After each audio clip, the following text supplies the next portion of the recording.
तज्जयति परमज्योति समं समस्तैरनन्तपर्यायै दर्पणतल एव सकला प्रतिफलति पदार्थमालिका यत्र परमागमस्य बीजं निषिद्धजात्यन्धसिन्धुर्विधानं सकलनयविलसितानां विरोधमथनं नमाम्यनेकान्तं विरोधमथनं नमाम्यनेकान्तम्।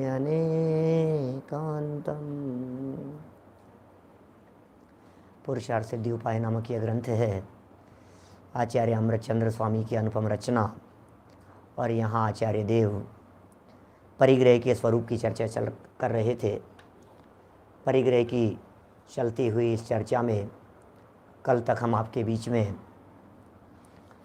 अव्याप्ति दोष मूर्छा लक्षण के अंतर्गत नहीं लगता, इसकी चर्चा कर चुके हैं। देखिए 114 नंबर के श्लोक से आगे चलेंगे। नया प्रश्न और उसका नया समाधान है। पिछली चर्चाओं से इतना तो स्पष्ट हो गया है कि मूर्छा को परिग्रह का लक्षण बना दिया गया है। और मूर्छा को परिग्रह का लक्षण बना देने का मतलब यह है कि सिर्फ और सिर्फ परिग्रह तभी घटित होता है, तभी सिद्ध होता है जब मूर्छा होती है। मूर्छा नहीं होगी तो परिग्रह नहीं होगा, मूर्छा होगी तो परिग्रह होगा। ये भले प्रकार से सिद्ध कर देने के बाद अब आचार्य देव कह रहे हैं, भाई साहब कुछ परिस्थितियां ऐसी होती है जिन परिस्थितियों में परिग्रह तो होता है और मूर्छा नहीं होती, तो उनमें फिर अतिव्याप्ति नाम का दोष आएगा। इस संबंध में यहाँ बहुत सुंदर उदाहरण देकर के बात कर रहे हैं। पेज नंबर 137 है, 114 नंबर श्लोक, प्रश्न तथा उत्तर कहते हैं। प्रश्न और उत्तर बता रहे हैं। एवमतिव्याप्तिः सत्यात् परिग्रहस्येति चेद्भवेन्नेवं यस्माद् कषायाणां कर्मग्रहणेन मूर्छास्ति। एवं माने इस प्रकार परिग्रहस्य बाह्य परिग्रह की अतिव्याप्ति है। अतिव्याप्ति स्यात् माने होती है, इति चेत यदि ऐसा कहते हो तो, एवं न भवेत ऐसा नहीं होता। माने ये प्रश्न हो गया यहाँ, और ऐसा नहीं होता कह कर के आचार्य देव समाधान कर रहे हैं। माने बात क्या चल रही है? बात यह है कि बाह्य परिग्रह के अतिव्याप्ति नाम का दोष आएगा। बाह्य परिग्रह की अति होती हुई दिखाई दे रही है। तो आचार्य देव कह रहे हैं नहीं नहीं ऐसा नहीं होता। यस्मात् माने कारण की, अकषायाणाम कषाय रहित अर्थात वीतरागी पुरुषों को कर्म ग्रहणे मूर्छा नास्ति। कर्माण वर्गणा के ग्रहण में मूर्छा नहीं है। देखो बहुत गजब गजब की सुंदर सुंदर बातें हैं। अनंत भगवान हैं, वीतरागी संत हैं, मुनिराज हैं, कर्माण वर्गणाओं का उनके ग्रहण हो रहा है, नया शरीर बनता है, रिद्धियाँ उनके दिखाई देती है, नौकर्म वर्गणाएँ दिखाई देती है। साक्षात तीर्थंकर परमात्माओं की यदि हम बात करें, समव शरण की रचना है, उनके छत्र है, चमर हैं, भावंडल हैं, अतिशय दिखाई दे रहे हैं। नेत्रों की पलकें नहीं झपक रही है। शरीर में भी अनेक परमाणुओं का ग्रहण होना होता है। कर्माण वर्गणाएँ भी ग्रहण करने में आ रही है। तो लगता है ये सब परिग्रह तो है ही सब। अनंत भगवान के परिग्रह है, मुनिराज के परिग्रह है। पीछे कमंडल संबंधी भी बात एक दिन पीछे आई थी। तो ऐसा लगता है, आप ऐसा कैसे कहते हो कि इनके परिग्रह नहीं है? इन सबके परिग्रह तो है। और यदि इनके परिग्रह है लेकिन मूर्छा नहीं है, तो फिर ये अतिव्याप्तिपना दिखाई देता है। इन बातों को यहाँ इस श्लोक की टीका और भावार्थ में स्पष्ट कर रहे हैं। देखिए टीका, एवं परिग्रहस्य अतिव्याप्तिः स्यात् इति चेत् न एवं भवेत् यस्मात् अकषायाणां कर्मग्रहणे मूर्छा नास्ति। यहाँ कोई प्रश्न करता है कि यदि बाह्य परिग्रह को मूर्छा उत्पन्न करने का निश्चय कारण कहते हो, माने एक्चुअल में ये प्रश्न यहाँ से भी खड़ा हुआ कि पीछे बाह्य परिग्रह ग्रहण को निश्चय से कारण कह दिया गया था। माने कल जो अपनी चर्चा हुई थी, आप लोगों के उपयोग में होगी, उसमें यह बात कह दी गई थी कि भैया परिग्रह है तो बाहर में संपत्ति है तो मूर्छा नियम से है। माने मूर्छा के और बाहरी परिग्रह के दोनों के परस्पर में संबंध है, और दोनों में इतना घनिष्ठ संबंध है कि यदि कोई व्यक्ति ये कहे कि हम तो ममत्व छोड़ देते हैं, संपत्ति नहीं छोड़ेंगे, हम तो ममत्व छोड़ देते हैं, घर नहीं छोड़ेंगे, ममत्व छोड़ देते हैं, पैसा नहीं छोड़ेंगे, तो आचार्य देव ने कहा भैया ऐसा नहीं चलता है, इस धोखे में मत रहना। यदि तुम्हें परिग्रह से पार सच्चे सुख की प्राप्ति करनी है, पूर्णता की प्राप्ति करनी है, तो तुम्हें नियम से इस बात को समझना ही पड़ेगा कि जिनके बाहर में धन दौलत वैभव परिग्रह दिखाई देता है, उनके अंदर में मूर्छा होती ही होती है। ये बात पीछे सिद्ध कर दी थी और शिष्यों के समझ में भी आ गई। हाँ यह बात तो सच्ची है। हाँ देखो, उसके पास में पैसा है, उसका अपनापन भी है, इसके पास में इनके भी अपनापन है, इनके पास में इनके भी अपनापन है। सच में मैं जो कपड़े पहन रहा हूँ इनके प्रति मेरा अपनापन है। तो बात तो बिल्कुल सारी बराबर है, सब बातें ठीक है। लेकिन एक प्रश्न खड़ा कर दिया फिर शिष्य ने। प्रश्न क्या खड़ा कर दिया शिष्य ने? प्रश्न इस प्रकार का था कि साहब यदि बाहरी परिग्रह को, बाहरी संपत्ति को, अब परिग्रह बोलने में फिर कन्फ्यूजन होता है, सुनो, बाहरी संपत्ति को, बाहरी सामग्री को, सामग्री बोलो परिग्रह नहीं, बाहरी सामग्री को मूर्छा का अनिवार्य कारण माना जाए। यदि बाहरी सामग्री को मूर्छा का अनिवार्य कारण माना जाए तो फिर अरहंत भगवान के सामग्री तो है, तो परिग्रह मानना पड़ेगा उनको। अरहंत भगवान कितने परिग्रही हैं बतलाओ? अरहंत भगवान परिग्रही हैं या नहीं है? अब आपको लगेगा छत्र चमर भामंडल भारी, ये तो प्रातिहार्य मनहारी, दिव्य विटप पहुपन की वर्षा, दुंदुबी आसन वाणी सरसा, छत्र चमर भामंडल भारी, ये तो प्रातिहार्य मनहारी। परिग्रह कैसे नहीं है भाई साहब? क्या माने आपको ऐसा लगेगा परिग्रह परिग्रह परिग्रह, अब आपको बहुत ऐसा लगने लग जाएगा, क्योंकि उनके तो समोष इंद्र हैं, 100 इंद्र बैठे हुए हैं, उनके नहीं है उनके परिग्रह। तो आचार्य देव यहाँ कह रहे हैं संयोग है, परिग्रह नहीं है। हमारे अरहंत भगवान परिग्रही नहीं है। अरे भाई, अरहंत भगवान कहाँ से परिग्रही होंगे? मुनिराज ही अपरिग्रही हैं। कोई व्यक्ति यह तो कह सकता है कि मुनिराज तो अपरिग्रही है, बात तो समझ में आ रही है, मुनिराज तो अपरिग्रही है। लेकिन ऊपर चलो तो अरहंत अवस्था होने पर स्वर्ण कमलों की रचना किसके है बतलाओ? किसके है स्वर्ण कमलों की रचना? 225 स्वर्ण कमलों की रचना होती है जब तीर्थंकर परमात्माओं का विहार होता है। जानते हैं आप इस बात को? 225 स्वर्ण कमलों की रचना, और अधर चलते हैं उसके ऊपर, धर्म चक्र आगे चलता है, आगे आगे चलता है। भले टच करते हो या नहीं करते हो, लेकिन किसका है ये? तो आपको लगेगा ये तो उनका ही है साहब, अरहंत भगवान का है। अरहंतों के मूल गुण, अच्छा मूल गुण किसके कहते हैं बोलो? 46 मूल गुण किसके हैं? तो आप कहेंगे अरहंतों के। पक्का अरहंतों के? कोई शंका तो नहीं है? हाँ हाँ बिल्कुल पक्का अरहंतों के। 46 मूल गुण अरहंतों के बराबर। तो जन्म के अतिशय अरहंतों के, केवल ज्ञान के अतिशय अरहंतों के, 14 देवकृत अतिशय अरहंतों के, अष्ट प्रातिहार्य अरहंतों के। तो अष्ट प्रातिहार्य हैं उनके, उनके ही है ना।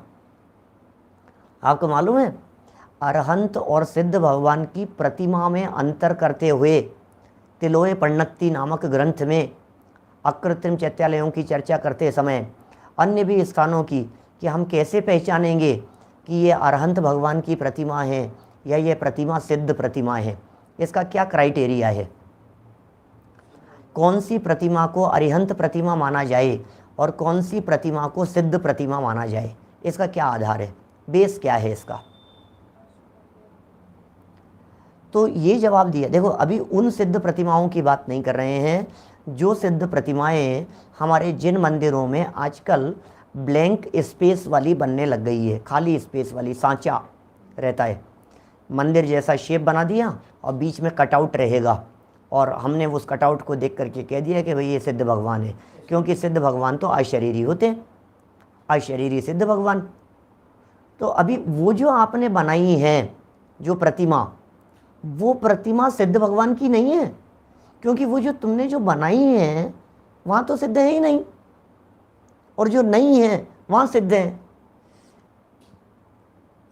जो मंदिर जैसा शेप बना दिया है, हमने पूछा बतलाइए ये जो मंदिर का जो ये शेप बन गया है, मंदिर के इस शेप में जो भी मंदिर का शेप बना है ये इसमें सिद्ध भगवान का है।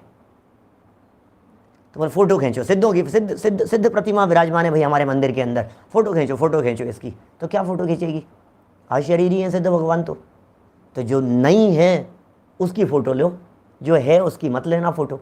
खाली जगह सिद्ध है, यही कहेंगे ना अपन, खाली जगह का नाम सिद्ध है। अभी इसकी बात नहीं कर रहा।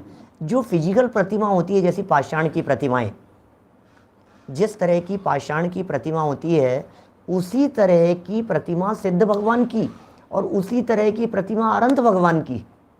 अब क्या फ़र्क करोगे दोनों में?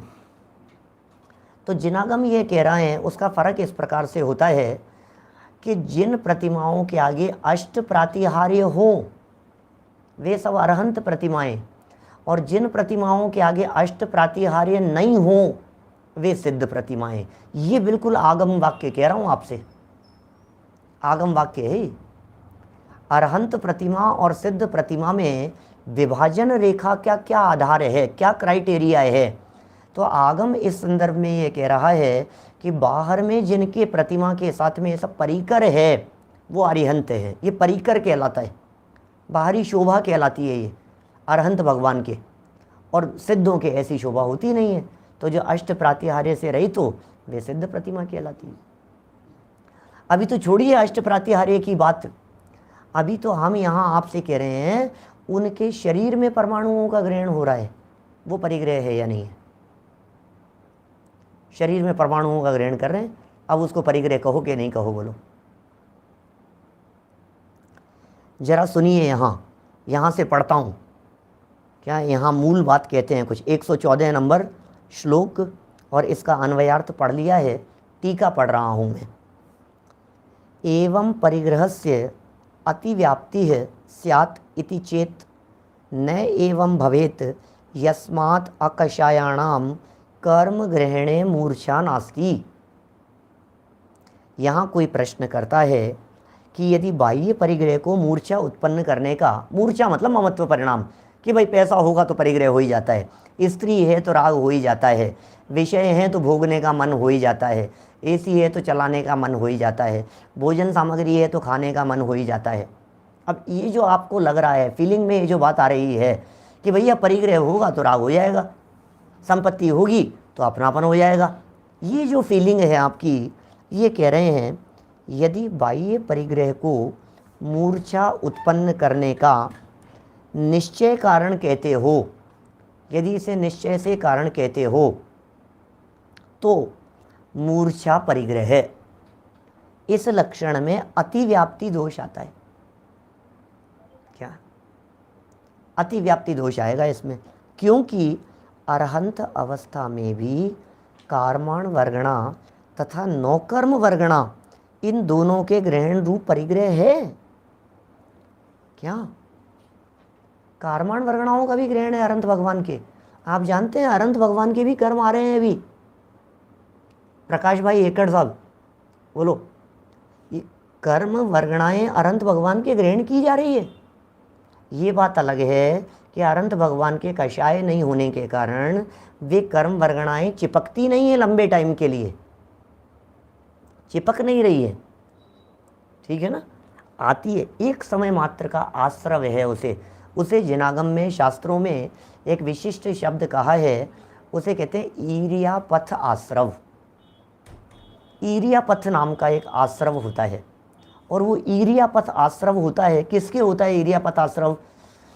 जिन जीवों के कषाय नहीं होती। सूत्र है सकषाया कषायो सांप्रदायिक ईरियापथी हो। सकषाय सहित जीव और अकषायी जीव, एक के सांप्रदायिक और एक के ईरियापथ नाम का आश्रव होता है।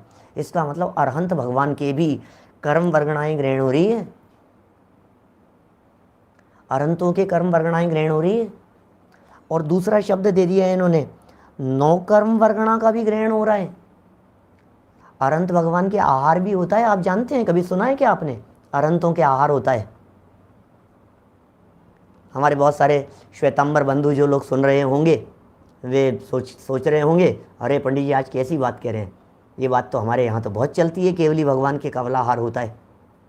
मैं आपको बताना चाहता हूँ, दिगंबर और श्वेतांबर परंपरा का जब बंटवारा हुआ था किसी ज़माने में 2000 साल पहले, जहाँ से ये विभाजन शुरू हुआ, वहाँ सबसे पहले, चेतन भाई समझाऊंगा अभी, ठहरो, वहाँ सबसे पहले 2000 साल पुरानी बात कह रहा हूँ, दो मूल मुद्दे दिगंबर और श्वेतांबरों के बीच में परस्पर में वैमनस्य के थे। वैमनस्य माने विभाजन के, बंटवारे के। इतिहास उठा करके देखो, पुराने प्राचीन न्याय सिद्धांत, न्याय शास्त्रों के ग्रंथ उठा करके देखेंगे तो उसमें दिगंबर और श्वेतांबर के बीच दो मुद्दे महत्वपूर्ण मिलेंगे। नंबर 1 केवली कवलाहार और नंबर 2 स्त्री मुक्ति। ये दो मुद्दे हैं जो महत्वपूर्ण हैं। श्वेतांबर संप्रदाय में स्त्रियों की मुक्ति मानी जाती है और केवलियों के कवलाहार माना जाता है। केवली कवलाहार, केवली कवलाहार मतलब केवली भगवान, कवल कहते हैं ग्रास, कवल कहते हैं कौर, क्या बोलते हैं, अलग अलग जगह पर पूरे देश में अलग अलग शब्दों से पुकारा जाता है। एक घास, एक घास, ग्रास बोलते हैं, मतलब एक बार में 1 बाइट इंग्लिश में कह दो। तो एक जो सिंगल बाइट है, ये सिंगल बाइट करके इस तरह से हाथ से भोजन करना, ये कवल आहार कहलाता है। और दिगंबर परंपरा में ये कहते हैं भगवान के कवलाहार नहीं होता है।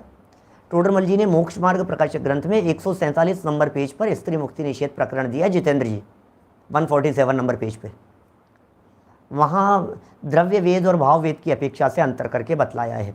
हमारे यहाँ दिगंबर परंपरा में भी स्त्री मुक्ति मानते हैं, हमारे यहाँ दिगंबर परंपरा में भी ये मानते हैं, केवली के आहार मानते हैं, बट फ़र्क क्या है मैं वो आपको बतलाना चाह रहा हूँ। यहाँ कौर कह देते हैं, कोई कवलाहार कह देता है, कोई ग्रास कह देता है, अलग अलग शब्द मिल रहे हैं ना, तो कोई भी समझ लो आप। अभी अरहंत भगवान के आहार हो रहा है, हाँ जी बिल्कुल आहार हो रहा है। अच्छा, स्त्रियों की मुक्ति, हाँ जी बिल्कुल होती है, हम मानते हैं स्त्री मुक्ति।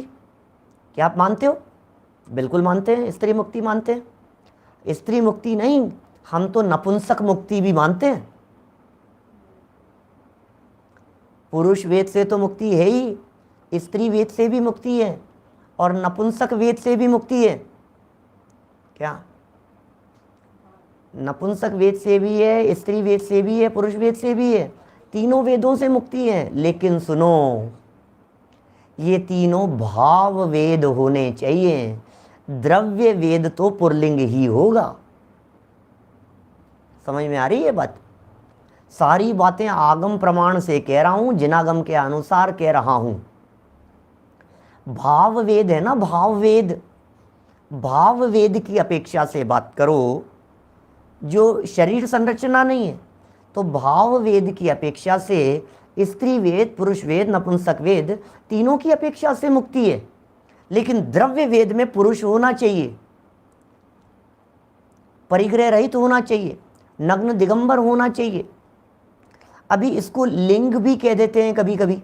वैसे लिंग शब्द का प्रयोग द्रव्य के अर्थ में होता है और वेद शब्द का प्रयोग भाव के अर्थ में होता है, लेकिन फिर भी कभी द्रव्य वेद भाव वेद, द्रव्यलिंग भावलिंग, ऐसा है ना।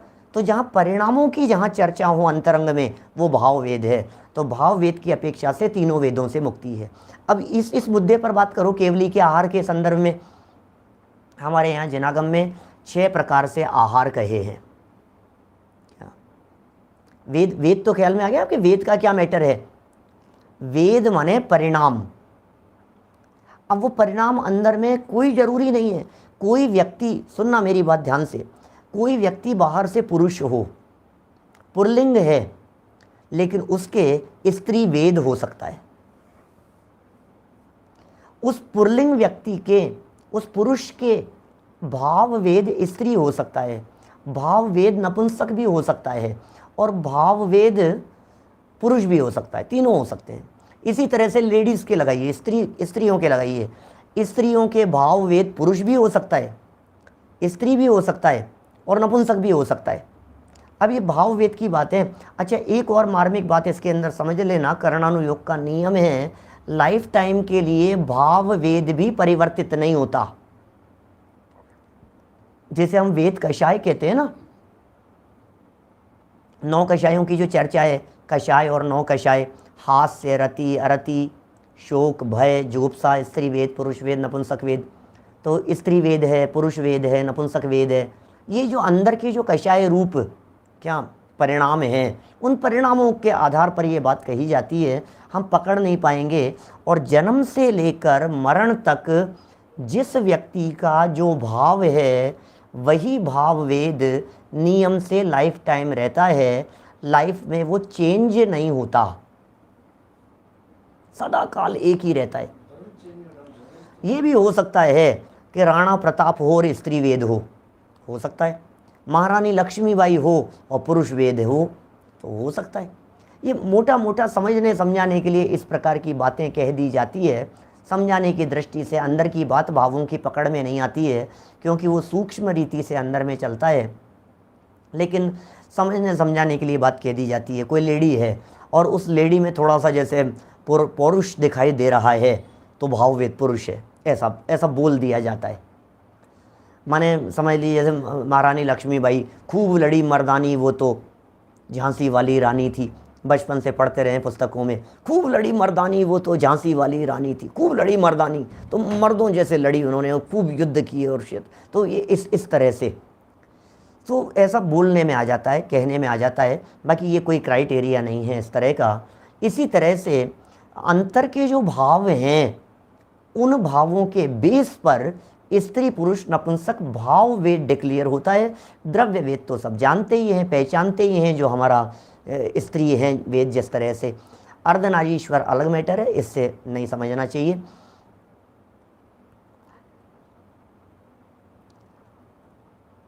लेकिन उनके ममता भी है, तो स्त्री वेद भी कह सकते हैं ना। किसकी बात कर रहे हैं जिग्नेश भाई? माने जिसके जैसा ममता होगी, ममता तो है ही, तो परिग्रह है ही, उसमें क्या दिक्कत है? यहाँ तो हम बात कर रहे हैं अरहंत भगवान के लेवल पर। भाव वेद को इससे ज़्यादा डिटेल में नहीं समझाया जा सकता है, क्योंकि भाव ही नहीं पकड़ रहे हैं ना अपन। कितने भाव पकड़ते हैं? भाव वेद के संदर्भ में इतना समझ लीजिए आप कि स्त्री वेद किसे कहते हैं? पुरुष के साथ में रमण करने की इच्छा का नाम स्त्री वेद है, स्त्री वेद कषाय। अब स्त्री के साथ रमण करने की इच्छा का नाम ये पुरुष वेद है, और पुरुष और स्त्री दोनों से रमण करने की इच्छा का नाम नपुंसक वेद है। अब लेकिन ऐसे भाव तो सदा काल दिखते नहीं है आपके हमारे किसी के भी, रमण करने के भाव। यदि रमण करने के भाव नहीं दिखाई दे रहे हैं, लेकिन वेद कषाय का उदय तो चल रहा है, वेद रहित परिणाम नहीं हो सकते आपके। ख्याल में आ रही है बात? अब चूंकि वेद रहित परिणाम नहीं है, तो मैं आपसे पूछता हूँ, अभी स्वाध्याय के काल में आपके किस तरह के भाव आ रहे हैं? कौन से वेद का परिणाम आ रहा है कि नहीं आ रहा है? कुछ भी, बात खत्म हो गई। स्त्री वेद, पुरुष वेद, नपुंसक वेद दिखता नहीं है, सूक्ष्म रीति से अंदर में चल रहा है। तो यही समझना चाहिए। 9वें गुणस्थान तक रहता है, हम कहाँ से पकड़ेंगे? ये जो भाव वेद का सद्भाव है, स्त्री वेद, पुरुष वेद, नपुंसक वेद, ये 9वें गुणस्थान तक है, मुनि अवस्था में भी। अब उनके कहाँ रमण का परिणाम है? ब्रह्मचर्य महाव्रत के धनी होते हुए भी उनके इस प्रकार का काय। हमारे कहने का मतलब यह है स्त्री भाव वेद वाले को मुक्ति मिल सकती है, द्रव्य वेद नहीं। द्रव्य वेद पुरुष होना चाहिए, द्रव्य से, और इनकी संख्या निश्चित कही है, बिल्कुल बिल्कुल फिक्स संख्या कही है। 6 महीने 8 समय में जो 608 जीव कहे हैं मोक्ष जाने वाले, उनमें इतने जीव पुरुष वेद से मोक्ष जाएंगे, इतने स्त्री वेद से मोक्ष जाएंगे और इतने नपुंसक वेद से मोक्ष जाएंगे। बोलो, इतने उल्लेख हैं बारीकी से। चलिए, अपन विषयांतर हो रहे हैं, अपन वेद की तरफ अपनी गाड़ी घूम गई है, जबकि अपनी गाड़ी चलनी चाहिए 9 कर्म वर्गणाओं के ग्रहण की तरफ। केवली भगवान के 9 कर्म वर्गणाओं का ग्रहण है। अब उस 9 कर्म वर्गणाओं के ग्रहण को आहार संज्ञा दी है शास्त्रों में, जिसे 9 कर्म आहार कह करके पुकारा है। जैसे हमारे हो गया कवलाहार, ठीक है, ऐसे हो गया ओजाहार, लेपाहार। ओजाहार किसके होता है? जो अंडे होते हैं उनके ओज आहार होता है। एक होता है लेपाहार, तो जो पेड़ पौधे हैं इनके जल सिंचन किया जाता है, ये लेपाहार कहलाता है उनके। इसी तरह से एक आहार होता है कर्म आहार, वो नारकी जीवों के कर्म आहार है। एक होता है मनसाहार, देवों के मनस मांसाहार नहीं, मनस आहार, तो देवों के मन से आहार होता है, वो मनस आहार होता है। नारकी के कर्म वर्गणाएं ग्रहण हो रही हैं, बस वो कर्म आहार। क्या करते हैं नारकी जीव? कर्म ग्रहण करते रहते हैं, तो कर्म वर्गणाओं का ही उनके आहार हो रहा है, कर्म आहार हो गया। अरहंत भगवान के 9 कर्म आहार, 6 हो गए या 6 बता दिए ना मैंने। एक हो गया अरहंतों के 9 कर्म आहार, नारकियों के कर्म आहार, देवों के मनसाहार, ठीक है। नारकियों के कर्म आहार बतला दिए, 3 हो गए थे ना ये तो। फिर इसके बाद में एक लेप आहार, वो पक्षियों, किसके? पेड़ पौधों के। और कौन सा? ओजा आहार, ये अंडों के, सिर्फ गर्मी चाहिए उनको। मुर्गी जो है वो अंडे के ऊपर बैठ गई, वो उष्णता उसे मिली और वो बढ़ रहा है, वो भोजन है उसका, वो भोजन ग्रहण कर रहा है। ओज आहार, ओज माने उष्णता। और एक है कमलाहार। तो अरहंतों के कौन सा हुआ? 9 कर्म वर्गणाओं का ग्रहण हो रहा है। अरे शरीर कैसे टिकेगा? बोलो, 1 कोटि पूर्व तक अरहंत दशा मेंटेन रह सकती है। अरहंत दशा 1 करोड़ पूर्व तक, और पूर्व तो बहुत बड़ा होता है, 70,56,000 करोड़ वर्ष का एक पूर्व होता है। अब उनके वो अवस्था बनी रह सकती है अरहंत भगवान के। 8 वर्ष की उम्र में दीक्षा ली, सम्यक दर्शन प्राप्त करके दीक्षा ली, दीक्षा लेकर के श्रेणी चढ़ करके अरहंत दशा हो गई। अब अरहंत दशा में पहुंचने के बाद अब 1 कोटि पूर्व की उनकी आयु थी, तो इतने लंबे समय तक वो अरहंत दशा रूप से विराजमान रह सकते हैं। क्या मुकेश जी, एक परिग्रह के दृष्टांत के लिए जो मैंने कल कहा था ना, वो परसों कहा था, और वो दृष्टांत मैंने कल सुना दिया था, है ना? कल सुनाया था ना मैंने वो जो दृष्टांत, कौन सा था? वारीशेण पुष्पडाल का, वो दृष्टांत की बात है, वारीशेण पुष्पडाल की बात है ना, वो था।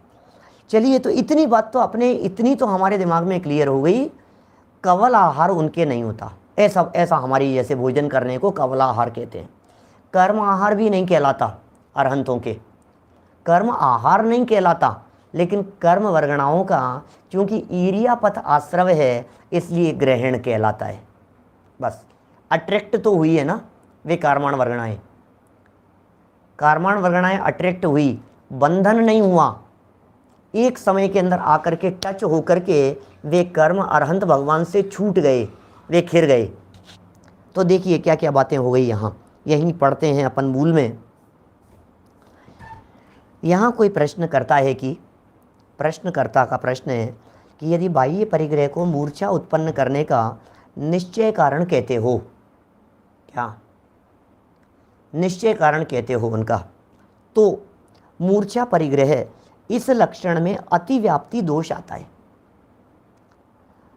क्योंकि अरहंत अवस्था में भी कार्माण वर्गणा तथा नौकर्म वर्गणा इन दोनों के ग्रहण रूप परिग्रह है।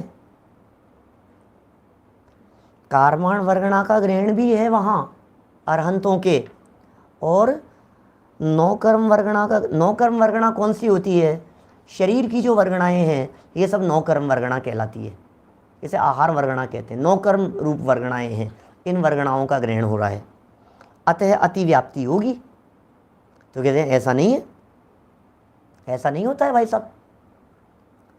मुनिराजों के तो कमलाहार होता है, अरहंतों के कमलाहार नहीं होता है, सिर्फ वर्गणाओं का ग्रहण होता है। देखिए एक बहुत बड़ा हेतु देता हूँ आपको। इस तरह के प्रश्न उठाए गए शास्त्रों में, जब तर्क वितर्क हुए तो बहुत तरह के प्रश्न उठे, और उन प्रश्नों में एक प्रश्न महत्वपूर्ण ऐसा उठा कि अरहंत भगवान फिर यदि भोजन नहीं करेंगे तो शरीर कैसे टिका रहेगा 1 कोटि पूर्व के काल तक। इसलिए श्वेतांबर संप्रदाय ने ऐसा माना कि उनके भोजन होता है, कमलाहार होता है भैया उनके। अब कमलाहार होता है, नहीं मानेंगे तो फिर उनका शरीर टिक नहीं पाएगा, उनका शरीर बन नहीं पाएगा, वो पोजीशन बनेगी नहीं, और लाखों वर्षों तक बिना भोजन के कैसे रहेंगे? और लाखों थोड़ी ने, अरे 70,56,000 करोड़ वर्ष का एक पूर्व, और एक पूर्व नहीं, करोड़ पूर्व, करोड़ वर्ष नहीं है, करोड़ पूर्व है। इतने वर्षों तक बिना भोजन के शरीर कैसे रहेगा? बोलो कैसे रहेगा उनको? तो बोले करते हैं, फिर भोजन करते हैं वो। तो फिर दिगंबर आमनाय में जो समाधान दिया उसका, वो समाधान यह दिया गया है, उनके 9 कर्म आहार होता है। देखिए कार्माण वर्गणाओं का ग्रहण चारों गतियों के जीवों के होता है, लेकिन उसके बावजूद भी कर्म आहार नारकियों की मुख्यता से कहा गया है, हमारे कर्म आहार नहीं कहा गया है। क्योंकि हम तो मोटा मोटा ही भोजन ग्रहण कर रहे हैं, हम कोई कर्म ग्रहण करके थोड़ी ना जिंदा रह रहे हैं। नारकी जीव तो कर्म वर्गणाएं ग्रहण करके जिंदा रहते हैं। वो यदि कर्म वर्गणाएं ग्रहण नहीं करेंगे तो जिंदा नहीं रहेंगे, मौत ही हो जाएगी उनकी। और हम जो जिंदा रहते हैं, हम तो भोजन ग्रहण कर रहे हैं। क्या समझ में आ रही है बात? एक प्रश्न छोटा सा सामने आ रहा है, इनके विभाजन किस तरह से हुआ, इसका कोई वीडियो है कि अकाल की रेखाओं के नाम से एक वीडियो है, नेट पे सर्च करेंगे तो मिल जाएगा आपको यूट्यूब पर। भद्रबाहु स्वामी के समय में हुआ है ना। देखो मूल में तो सब दिगंबर ही थे, हम तो ये कह रहे हैं। कई श्वेतांबर साथी हमारे मिलते हैं, वे ऐसा कहते हैं, पंडित जी हम है ना दिगंबर हो गए, हम पहले मूल में श्वेतांबर थे, हम ऐसा कहते हैं। हम पहले मूल में श्वेतांबर थे, लेकिन अब हम है ना बदल करके दिगंबर हो गए। तो मैं कहता हूँ आपको गलतफहमी हो गई है। आप पहले मूल में दिगंबर ही थे, बाद में कुछ काल ऐसा आया जब श्वेतांबर हो गए थे, अब वापस अपने असली रूप में आ गए हो, ऐसा है भाई। मूल परंपरा तो वही परिग्रह रहित की परंपरा है ना, मूल परंपरा तो। अब उसको आप जोड़ लीजिए तो क्या दिक्कत है? कोई फर्क नहीं पड़ता है आपका कौन से कुल में जन्म हुआ है। श्वेतांबर कुल में जन्म हुआ हो तो कोई फर्क नहीं पड़ता है। अरे किसका 20 पंथी में जन्म हुआ है, किसका 13 पंथी में जन्म हुआ है। हम तो ये कहते हैं आपका जन्म यदि हिंदू कुल में भी यदि हुआ हो तो आप सम्यक दर्शन ले सकते हो, मुनि बन सकते हो, बोलो आप निर्वाण की प्राप्ति कर सकते हो। क्या तिर्यंच गति का जीव सम्यक दर्शन की प्राप्ति कर सकता है? आप कहाँ झगड़े में उलझ गए, चक्कर में? कोई चक्कर नहीं है किसी भी तरह का, दिमाग मत लगाना ज़्यादा। सिद्धांत की बात कर रहा हूँ, मूल बात कर रहा हूँ। मूल सिद्धांत क्या है ये बात होनी चाहिए। हम इस झगड़े में हमें बंटवारे करने नहीं है, हमें झगड़ना नहीं है। मुझे 20 पंथियों का विरोध नहीं है, मुझे इनका विरोध नहीं है, श्वेतांबरों का विरोध नहीं है, मुझे तारण पंथियों का विरोध नहीं है, मुझे कांजी स्वामी वालों का विरोध नहीं है, मुझे उनका विरोध नहीं है, मुझे कौन कौन से श्रीमद वालों का विरोध नहीं है, सब किसी का नहीं। सर्व जीव छे सिद्ध सम, ये मान्यताएं हैं हमारी। सर्व जीव छे सिद्ध सम, हर व्यक्ति को सुधरने का अवसर है, हर व्यक्ति को संभलने का चांस है। सिद्धांत बराबर होनी चाहिए, श्रद्धान बराबर होना चाहिए। वस्तु स्वरूप बराबर ख्याल में आना चाहिए, पॉइंट क्लियर होना चाहिए, टू दी पॉइंट बात यदि करेंगे आप तो आपका जन्म किसी भी कुल में हुआ हो कोई फर्क नहीं पड़ता है उससे, लेकिन बात भेद विज्ञान की होनी चाहिए। सुनो, तन पर कपड़े रहें चलेगा, लेकिन श्रद्धान में राग किंचित मात्र भी उपादेय है तो नहीं चलेगा। ये है भाई साहब हमारा यहाँ जैन दर्शन। कपड़े होंगे चल जाएगा, समझ में आ रही है बात? बहुत गहराई से समझना, बातें गहराई से समझने योग्य है विचार चिंतन करने के लिए। देखिए क्या कह रहे हैं, बात क्या हुई यहाँ पर, अरहंतों की बात चल रही थी, 9 कर्म वर्गणाओं का ग्रहण हो रहा है, इसलिए उनकी बॉडी मेंटेन रहती है। हम भी हमारी बॉडी के अंदर प्रतिसन ग्रहण कर रहे हैं। अच्छा 10-10 दिन तक क्या करते हैं, अभी उपवास वगैरह की चर्चाएं चलेगी। 10 लक्षण पे प्रवचन पता नहीं मैं करूँगा कि नहीं करूँगा, 10 लक्षण मैं तो करूँगा समझना, 10 लक्षण पे करूँगा या नहीं करूँगा पता नहीं, अभी वो निर्णय नहीं हुआ है अभी उस चीज़ का। प्रवचन तो अपने जैसे चल रहे हैं इसी तरह से चलेंगे। आप लोगों की जो सभा जैसी चलती है ऐसी चलती रहेगी बराबर, कोई वादा नहीं है उसमें, और इसी समय पर चलेगी रात को 8 बजे, और सुबह के समय में 10 मिनट थोड़ा सा डिले होगा, 9:30 का टाइम रहेगा, और दोपहर में अपन चालू करेंगे 2:30 बजे से। बतलाऊँगा, सूचना दूंगा बाद में जब भी चलेगी। तो मैं ये बतला रहा हूँ आपको, अभी हमने 10 दिन उपवास किए, 10 लक्षण उपवास किए। बहुत से लोगों के महीने भर के भी चल रहे होंगे, भादवे का महीना चल रहा है और उपवास चल रहे हैं सब, बहुत लोगों के महीने भर के, और बहुत लोग बहुत दिन से भोजन नहीं कर रहे हैं। कितने दिन निकल गए आज 15 दिन निकल गए लगभग, आज 14 मावस शामिल है ना, तो 15 दिन निकल गए आज भादवे के महीने के, तो 14-15 दिन से भोजन नहीं किया। अच्छा 14-15 दिन से भोजन नहीं किया, हाँ नहीं किया साहब, तो फिर क्या कर रहे हैं? सच बतलाऊँ आपको, यदि वे ईमानदारी से उपवास कर रहे हैं, जिसे सच में उपवास कहा जाता है, स्वाध्याय, अध्ययन, मनन, चिंतन, पढ़ना पढ़ाना, इस तरह से यदि वे कर रहे हैं तो मैं उनको सलाम करता हूँ, बहुत अच्छी बात है, बहुत अच्छा है। मैं उनके उस उपवास की अनुमोदना करता हूँ। यदि उनका समय आराधना में बीत रहा है तो, लेकिन यदि आराधना नहीं कर पा रहे हैं, बिस्तरों में पड़े हैं, उठा बैठा जा नहीं रहा है, खाना पीना छोड़ रखा है, और फिर भूत तड़पड़ाहट हो रही है, वीकनेस आ रही है, 2 लोग पकड़ करके उठा रहे हैं, तो ये नहीं चलेगा भैया। क्या ये नहीं चलेगी बात?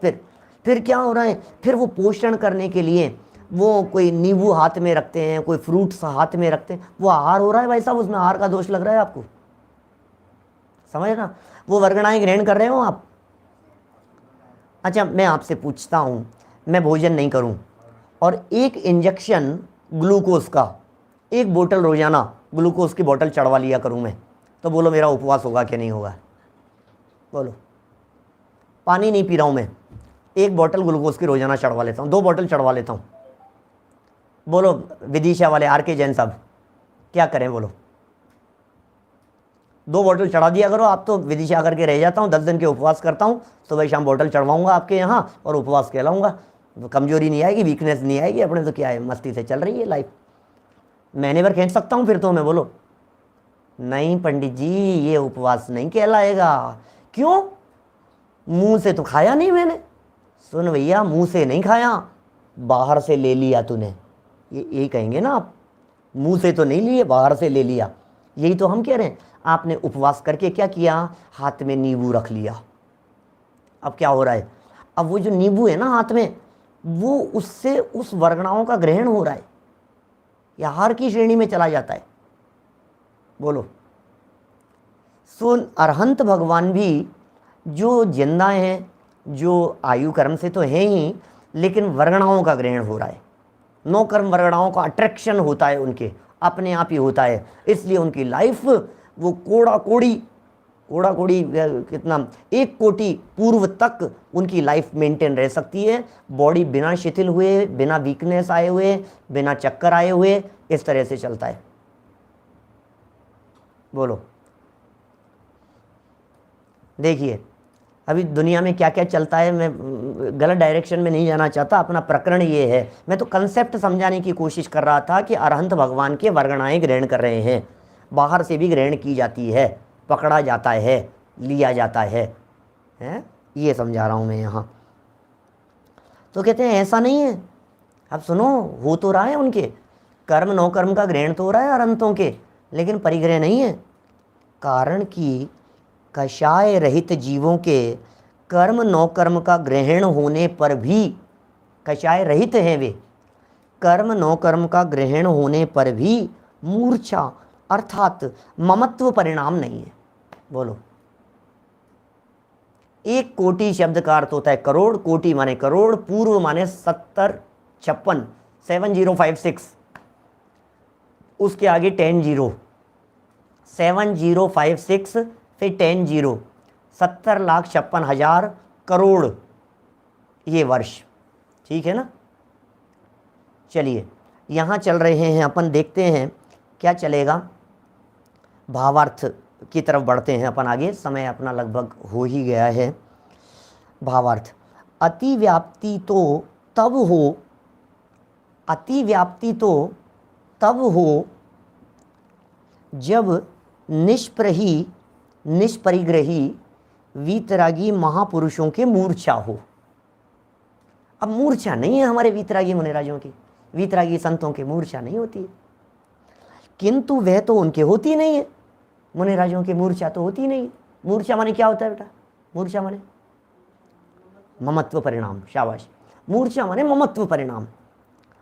अतः अरहंत वीतरागी भगवान के कर्म नौकर्म का ग्रहण होने पर भी मूर्छा के अभाव से, अरहंत भगवान के मूर्छा का अभाव होने से परिग्रह नहीं कहलाता। आपको मालूम है अरहंत भगवान के 9 कर्म तो कहलाएगा, लेकिन ममत्व नहीं है, इसलिए परिग्रह नहीं है। 9 कर्म और परिग्रह में फर्क है, समझना गहराई से। अरहंत भगवान के 9 कर्म हैं, 3 तरह के कर्म है ना, द्रव्य कर्म, भाव कर्म, 9 कर्म। हमारे नेमीचंद काका थे रखियाल वाले, बहुत पुराने विद्वान थे, बचपन में कक्षाएं लिया करते थे, हमारे आते थे, शिविरों में पढ़ाते थे। नेमीचंद काका रखियाल वाले, जो पुराने लोग होंगे वो जानते होंगे, क्योंकि मैं समझता हूँ 15-20 साल 25 साल तो शायद 20-1 साल तो स्वर्गवास हुए भी हो गया होगा, 20-22 साल पुराने विद्वान थे।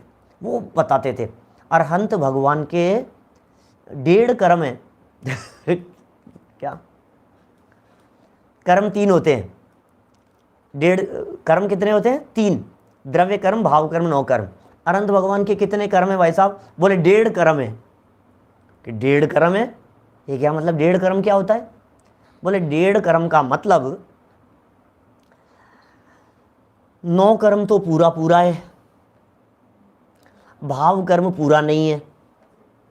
9 कर्म पूरा है, भाव कर्म पूरा नहीं है, और द्रव्य कर्म आधा है, घातिया चला गया है ना। इसलिए बोले 1 9 कर्म और आधा द्रव्य कर्म, 8 में से 4, तो बोले 1.5 कर्म है उनके, ऐसा। तो अरहंत भगवान के भी कर्म हैं, 9 कर्म हैं, ठीक है ना। 9 कर्म तो हैं लेकिन परिग्रह नहीं है, बस ये ध्यान रखने योग्य बात है। 9 कर्म हैं लेकिन परिग्रह नहीं है। ये यहाँ कह रहे हैं परिग्रह क्यों नहीं है? क्योंकि परिग्रह का लक्षण तो मूर्छा होता है, और मूर्छा अरहंत भगवान के है नहीं, इसलिए अरहंत भगवान के परिग्रह नहीं है। तो अतः अरहंत वीतरागी भगवान के कर्म 9 कर्म का ग्रहण होने पर भी मूर्छा के अभाव से परिग्रह नहीं कहलाता, इसलिए अतिव्याप्ति दोष नहीं है। बाह्य वस्तु मूर्छा उत्पन्न करने में कारण मात्र है। अब ये पिछला श्लोक 113 नंबर श्लोक में कहा था कि भैया संपत्ति होगी तो मूर्छा होगी, पैसा है तो ममत्व होता ही होता है, ऐसा नियम बतलाया था पिछले श्लोक में कि भैया इनके पास में घर बार है, पैसा है, संपत्ति है, तो मूर्छा होगी ही होगी। तो ये नियम अरहंत भगवान पे लागू नहीं होता। क्यों नहीं होता? तो ये कह रहे हैं बाह्य वस्तु मूर्छा उत्पन्न करने में कारण मात्र है, इसलिए उसको उपचार से परिग्रह कह दिया है। परमार्थ से परिग्रह का लक्षण मूर्छा ही है, बाहरी परिग्रह परमार्थ से परिग्रह है ही नहीं, सिर्फ मूर्छा ही परमार्थ से परिग्रह कहा जाता है। स्वीकार करना चाहिए, मानना चाहिए। तो इस तरह से ये बहुत सुंदर चर्चा यहाँ इस संबंध में अपन ने की है। अब परिग्रह के भेदों संबंधी चर्चा है, तो कल ये चर्चा 2 श्लोकों में पूरी होगी। तो 2 श्लोक कल अपन यहाँ पढ़ेंगे, ऐसी हमारी भावना है। अभी जनवाणी स्तुति, और फिर अपन वापस जो अपना जो चलता है तो चलेगा ही। आज प्रवचन भक्ति के संदर्भ में सुंदर चर्चा करने वाला हूँ 9 बजे से ठीक वापस। तो क्या कह रहे थे अपन जिनवाणी स्तुति। निज निधि निज में बताई यह अनंत उपकार है, उसके लिए जिनवाणी माँ को वंदना शत बार है, वंदना शत बार है। 9 बार ओंकार मंत्र।